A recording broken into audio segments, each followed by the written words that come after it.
amategeko y'uhoraho anezereza umutima. Dore amasomo tugiye kuzirikanaho kuri wa gatatu w'icyumweru cya gatatu cy'igisibo tariki ya 18 Werurwe 2020. Isomo ryamenye mu gitabo cy'ivuguramategeko umutwe wa 4 umurongo wa 1 n'umurongo wa 5 kugeza ku wa 9. Zaburi ni 147. Ivanjili yanditswe na Matayo umutwe wa 5 umurongo wa 17 kugeza ku wa 19.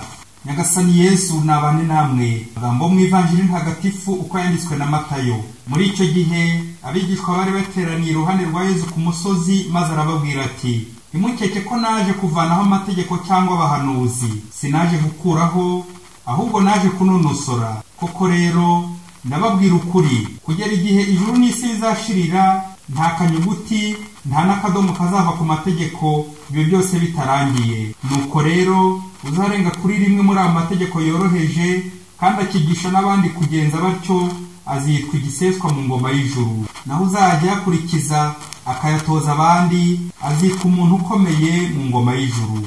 Iyo ni Ivanjili ntagatifu.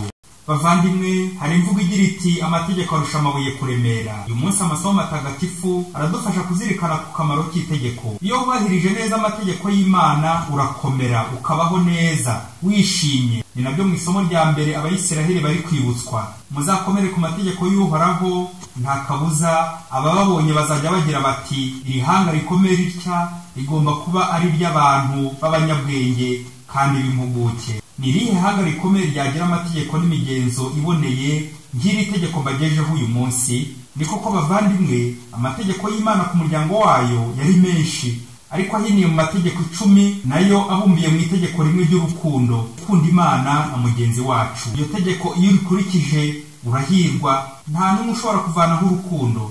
Nabyo ashimangiye muri Ivanjili ya none ati: "Ntimukeke ko naje kuvanaho amategeko cyangwa abahanuzi. Sinaje gukuraho, ahubwo naje kunonosora."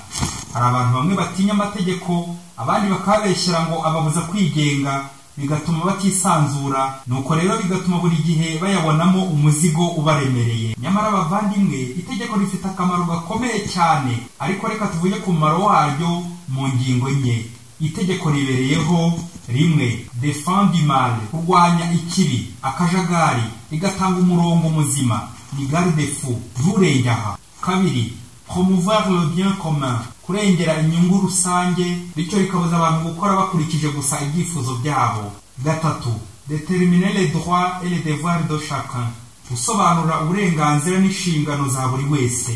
4. Encourager à faire ce qui est juste, gukora icyiza, gushishikariza abantu gukora icyiza. Burya iyo hari umurongo mwiza watanzwe, usibye indangare, buri wese yakagombye guharanira kugera ku cyiza. Itegeko rero ntabwo ribereyeho gukinagaza no gushikamira abantu, ahubwo ribereyeho kubaruhura no kubafasha kugera heza. Burya abantu barenze umwe iyo bateraniye ahantu, hakagombye kuba hari udutegeko tubagenga, hakabonekamo umushefu ushinzwe bwa mbere gukurikiza iryo tegeko. Yewe no mu rugo rwiyubashye habamo itegeko. Umugabo n'utanga itegeko mu rugo rwe, ariko rero bitari byo guhonyora, gutsikamira cyangwa kwiyemera. Akaba umugabo ushaka kwibutsa umugore we ko ari we shefu mu rugo, ariko yari afite ikibazo cy'uburimi, akamubaza ati: "Madamu, ninde uteka hano?" Umugore ati: "Nijye." Ubwo umugabo ahita amwasa urushyi. Urumva, umugore yumvise guteka yemeza ko ari we ubikora, ko ari we uteka mu rugo, kandi umugabo we yashaka kubaza utegeka mu rugo. Umugabo ahita afata nk'aho umugore yamusuzuguye. Mukristo, aho ubaha itegeko ni iryawe washyizeho cyangwa ni iry'Imana? Ni iry'urukundo. Byumvikana ko ahantu hari itegeko kandi ryubahirizwa neza, nta kavuyo kaharangwa, haba hari umurongo mwiza, abahari barishima, nta kajagari, nta kavuyo. Mbega byiza! Imana ibiri aho hantu niba hari itegeko ry'urukundo koko. Hari abagabo babiri bajyana kandi bazana discipline ku muntu wabumviye kandi akabubahiriza. Ni itegeko n'ingengabihe. Aba bagabo babiri b'intwari iyo bafite, dushobora kudohoka, dushobora kwigumura no kwivumbura, dushobora kurambirwa, uhora nibakwe, uhorana akanyamuneza no kumva ko utemerewe gutandukira no gutana. Urugero, ndi padiri, ngumva ko ntemerewe gutaha nijoro kandi ko hari ibyo ntemerewe gukora, kabone n'ubwo sosiyete yaryohokaho. Umukristo hari ibyo temerewe gukora, hari ibyo temerewe kumva, kureba cyangwa gukora, kuko ufite itegeko ry'Imana ribikubuza. Mukristo, hari aho utemerewe kunyura, hari ibyo utemerewe gukora. Nibwo uzasanga bamwe bari kukwibazaho bati uriya mugabo ni inganzwa mu rugo, ategekwa n'umugore.